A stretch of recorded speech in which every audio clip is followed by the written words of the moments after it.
Calculus is always a challenge to many students from senior secondary level to university level. It's to this course that I felt I need to do a series of working out a couple of problems so as to enlighten as many students as I can.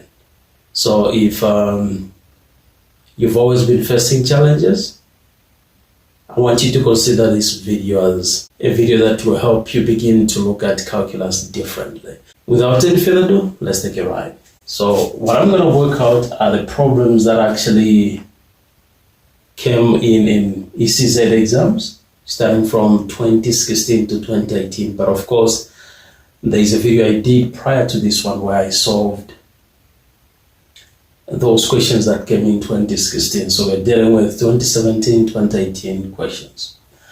Let's look at the first one. The first one is saying differentiate y is equal to 1 over 3 x raised to the power 3 minus 5x raised to the power 2 minus 2x. So what I'm going to do is I'm going to pull out this function, write it here, y is equal to 1 over 3 x raised to the power 3 minus 5x squared minus 2x. To indicate that I'm differentiating, I'll actually bring in the notation dy dx. So this notation shows that we are now differentiating and we are trying to find the derivative of this function. So we're going to apply the power rule. And with the power rule, what happens is the power drops this side and multiplied by the coefficient. So it would be 3 times 1 over 3 x. Then we subtract 1 from the power, 3 minus 1. Then minus, here we have a 2, it will be 2 times 5x, 2 minus 1. Then minus, there is a 1 here, so it's going to drop. That will be 1 times 2x. Then we subtract 1 from the 1. That will be 1 minus 1. Now, since we have differentiated already, here I'm not going to write this to show that I'm differentiating. I will simply write equal to, and then this will be 3 times 1, right? We can actually simplify this right from here. 3 there, 1, 3 there, 1. So 1 into 1, 1 times x raised to the power 3 minus 1. That will be x raised to the power 2. I have subtracted 1 from 3, then minus. This would be 2 times 5 to give us a 10. Then x raised to the power 1. That's 2 minus 1, 1. Then here we're going to have minus 1 times 2, it's a 2. Then x, 1 minus 1, that's a 0. Then we can write the final answer as x raised to the power 2 minus 10x. We can actually ignore a 1, or if we want, we can write it. Nobody will penalize us. Then minus 2. This one will actually be a 1, because any number raised to the power 0 is equal to 1. 1 times 2, 2. And this is the final answer. We can now resolve number 2, right? So saying integrate, let me pull out that 3x raised to the power 4 minus 4x raised to the power negative 3. What I'll do is I'll bring in the integral sign to show that I'm integrating. Okay? And the end result will be an integral. Okay, so we're going to bring in that, and then we write the function 3x raised to the power 4 minus 4x raised to the power negative 3, and then dx. We're actually integrating with respect to x, right? So when you're integrating, what we do is we add a 1 to the power, and what we do on top is what we do at the bottom. So that will be 1 plus 1 over 4 plus 1 And then here we have negative 3, right? To be plus 1. And then what we do on top is what we do at the bottom. That will be negative 3 plus 1. Okay? Now, this is an indefinite integral. Why? Because we don't have the limits, right? The lower limit and the upper limit hasn't been given. So from here, we can write this. We change the braces. Remember, we are no longer integrating, so there's no point of drawing the integral sign. What we do is we're going to write the final answers, right? That will be 3x raised to the power 5 over 4 plus 1, that's 5, minus 4x, negative 3 plus 1, that's negative 2. Then over, that would be negative 2, right? Then plus c.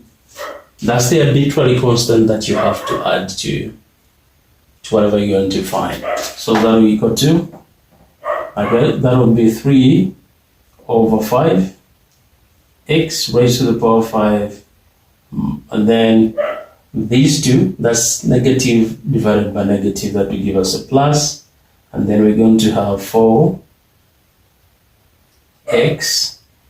raised to the power negative 2 over 2, then plus c, right? Plus c. We can simplify this so that we have that, and then we're going to have 3 over 5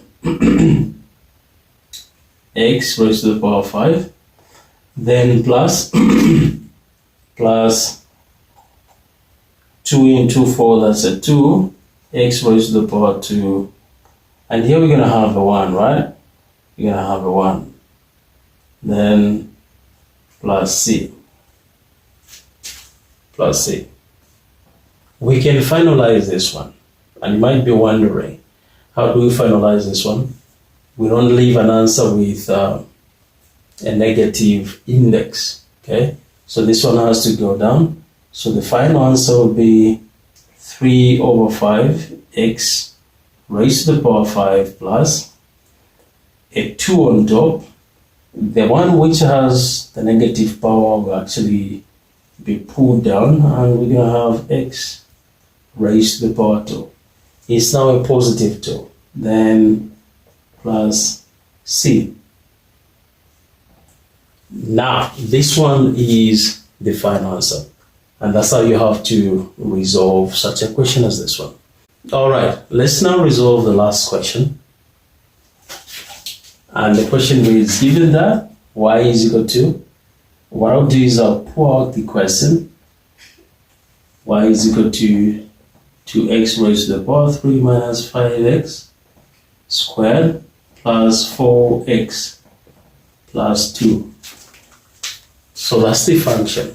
How then do we find the derivative?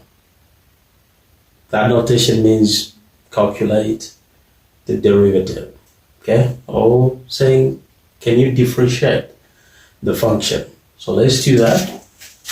We write dy dx.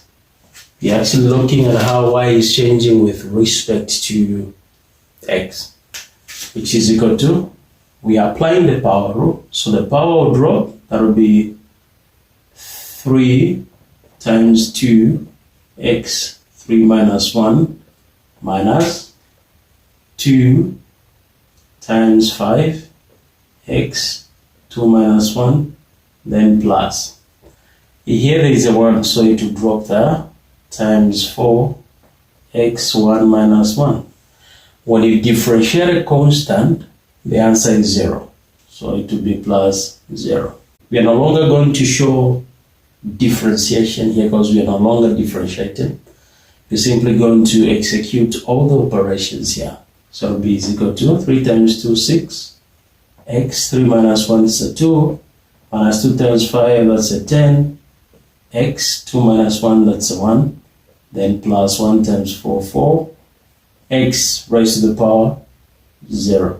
You're no longer going to write the 0 because when you add 0 to anything, it's anything added to 0. So this one will give us a 1. X raised to the power 0 is equal to 1. Anything raised to the power 0 is equal to 1. That's the law of indices. So this one will give us 4 times 1, that's a 4. So our final answer will be 6x squared minus 10x and plus 4. And just like that, you are done with answering such a question as this one.